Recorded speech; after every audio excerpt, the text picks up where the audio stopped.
Hello दोस्तों, welcome in my blog. आज मैं आया हूँ बलदेव धाम में भगवान श्री कृष्ण के बड़े भाई दाऊ जी के मंदिर में, जिनको हम बलदाऊ के नाम से भी जानते हैं। और आज मैं आपको मंदिर में बलदेव धाम में दर्शन कराने वाला हूँ भगवान श्री कृष्ण के बड़े भाई के, और आपको उनकी कथा भी सुनाने वाला हूँ। तो चलिए चलते हैं और सुनाते हैं आपको कथा और दिखाते हैं मंदिर परिसर में, आपको उनके दर्शन भी कराते हैं। बलदेव धाम है ये मथुरा में, और ये है क्षीर सागर कुंड, जहाँ स्नान करके और मंदिर में दर्शन करने जाते हैं। हेलो दोस्तों, वेलकम इन माय ब्लॉग। आज मैं आया हूँ बलदेव धाम मथुरा दाऊ जी महाराज के दर्शन करने। और यहाँ मैं आया हूँ ऑफिशियल पर्पज़ से, तो यहाँ दाऊ जी महाराज के दर्शन भी कर लूँगा। ये मेरे पीछे है, देखो क्षीर सागर कुंड है जहाँ स्नान करते हैं। स्नान करने के बाद दाऊ जी महाराज जो भगवान श्री कृष्ण के बड़े भाई थे, उनका मंदिर है, यहाँ दर्शन करते हैं। पीछे दिख रहा है, तो आइए दोस्तों चलते हैं मंदिर की तरफ। तो ये ऊपर जो दिख रहा है दोस्तों, ये मंदिर है। ये पूरा कुंड है जहाँ स्नान करते हैं।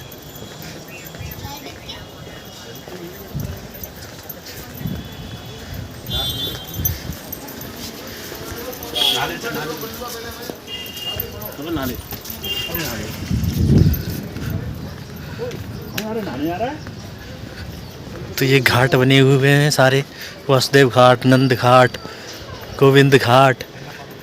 तो ये क्षीर सागर कुंड बोलते हैं इसको। इसमें स्नान करते हैं।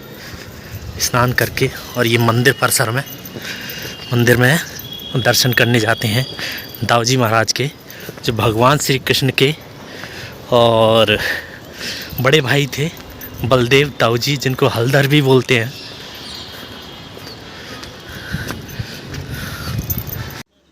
बलदेव में दाऊ जी महाराज का यह प्रसिद्ध मंदिर है, जहाँ उनकी पत्नी रेवती के साथ एक पत्थर की मूर्ति स्थापित है। दाऊ जी की मूर्ति भगवान कृष्ण के पोते वज्रनाभ ने स्थापित की थी, लेकिन अरबी सुल्तानों के समय में मंदिर को नष्ट कर दिया गया और मूर्ति समय के साथ लुप्त हो गई। तो आगे की कथा मैं आपको सुनाने वाला हूँ, और मंदिर में भगवान बलदेव के दर्शन भी कराने वाला हूँ। तो बलदेव के दाऊ जी कहानी से जुड़ी कुछ मान्यताएं हैं और कथाएं हैं, जो इस प्रकार से हैं। बलदेव में दाऊ जी का मंदिर है, जहाँ भगवान बलदेव की पत्नी रेवती की मूर्ति है। मान्यता है कि बलदेव में हुरंगा खेलने की परंपरा इसी मंदिर की स्थापना के समय से शुरू हुई थी। मान्यता है कि जब सभी देव ब्रज छोड़कर चले गए, तब बलदेव ब्रज के संरक्षक और रक्षक बने और यहीं रहे। मान्यता है कि ब्रजराज प्यार और श्रद्धा से पुकारे जाने पर अदृश्य रूप में उपस्थित हो जाते हैं। मान्यता ये भी है कि एक बार बलराम ने अपने हल की धार से यमुना नदी को बलपूर्वक दूसरी जगह स्थानांतरित कर दिया था। और एक मान्यता ये भी है कि श्री राधा रानी ने एक बार बलदाऊ जी का रूप धारण करके श्री कृष्ण से मिलने चली गई थीं।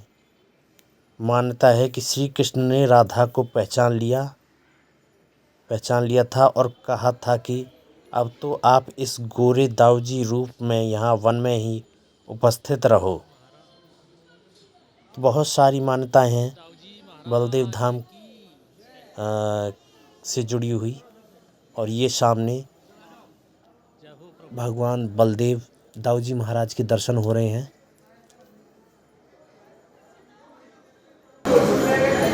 दाऊ जी महाराज की मूर्ति की कथा जिस तरह से एक दिन श्री कल्याण देव जी को ऐसी अनुभूति हुई कि उनका मथुरा तीर्थाटन का आदेश दे रहा है। कुछ समय सोच विचार में ही बीत गया, परंतु श्री कल्याण देव जी के मन से मथुरा तीर्थाटन की बात नहीं गई। अतः कल्याण देव जी ने मथुरा तीर्थाटन का निश्चय घर से प्रस्थान कर दिया। श्री गिरिराज परिक्रमा करके मानसी गंगा में स्नान किया और फिर पहुँचे मथुरा नगरी। यहाँ से कल्याण देव जी ने श्री यमुना जी में स्नान किया और दर्शन करके आगे बढ़े और पहुँचे विद्वम वन, जहाँ आज वर्तमान बलदेव नगर है। यहाँ रात्रि विश्राम किया। सघन वट वृक्षों की छाया तथा यमुना जी का किनारा, ये दोनों स्थितियाँ उनको भा गईं। कुछ दिन यहीं तप करने का निश्चय किया। एक दिन अपने नित्य कर्म से निवृत्त हुए ही थे कि दिव्य हल मूसलाधारी भगवान श्री बलराम उनके सम्मुख प्रकट हुए तब तथा बोले कि मैं तुम्हारी तपस्या से प्रसन्न हूँ, वर मांगो।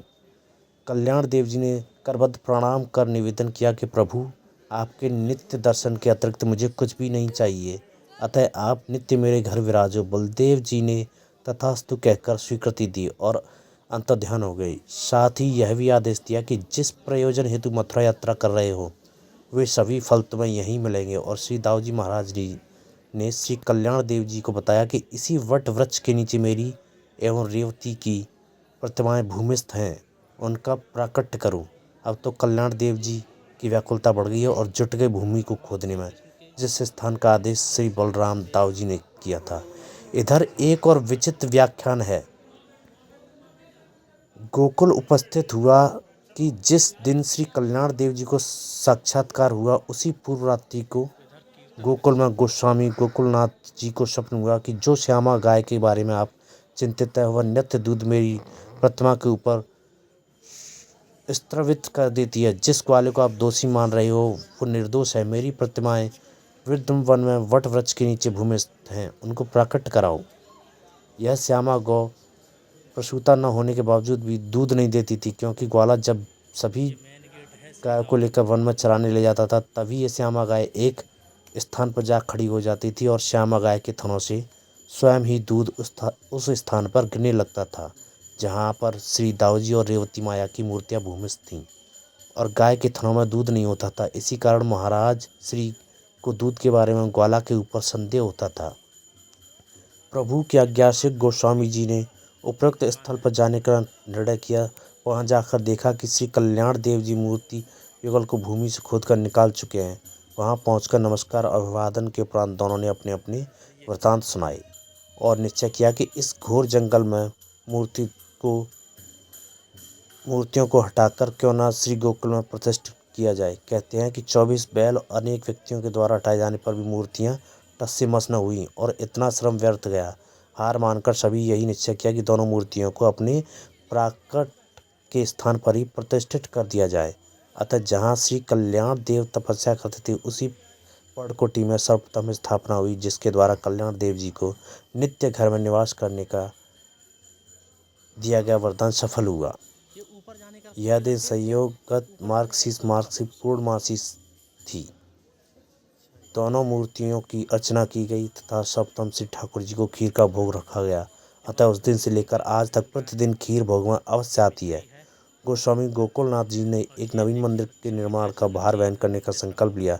तब पूजा अर्चना का भार श्री कल्याण देव जी ने उस दिन से कल्याण वंशज ही ठाकुर जी की पूजा अर्चना करते आ रहे हैं।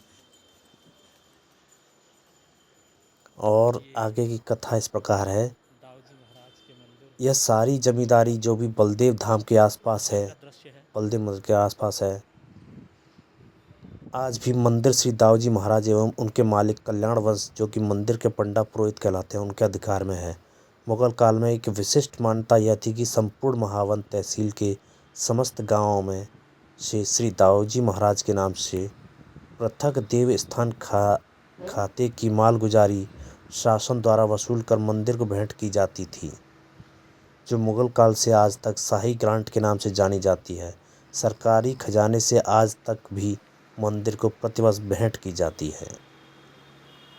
तो ये है कुछ इस तरह से भगवान श्री कृष्ण के बड़े भाई बलदेव यानी बलदाऊ दाऊजी महाराज की मूर्ति प्रकट की कथा, और ये आप दर्शन कर रहे हैं उनके मंदिर के।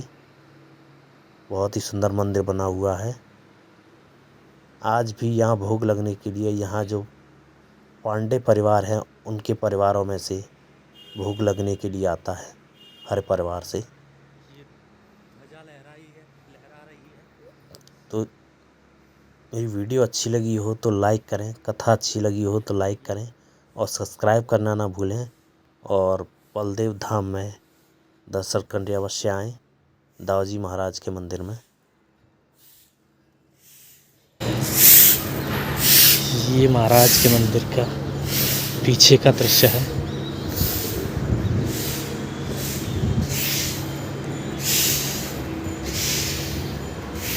इधर ये इसमें रसोई घर है। आज भी दाऊजी महाराज के मंदिर में श्री दाऊजी का भोग, यहाँ जो पांडे परिवार हैं उनमें से ही आता है। यहाँ जो पांडे परिवार रहते हैं उनमें से ही, और आज भी ये भोग लगता है।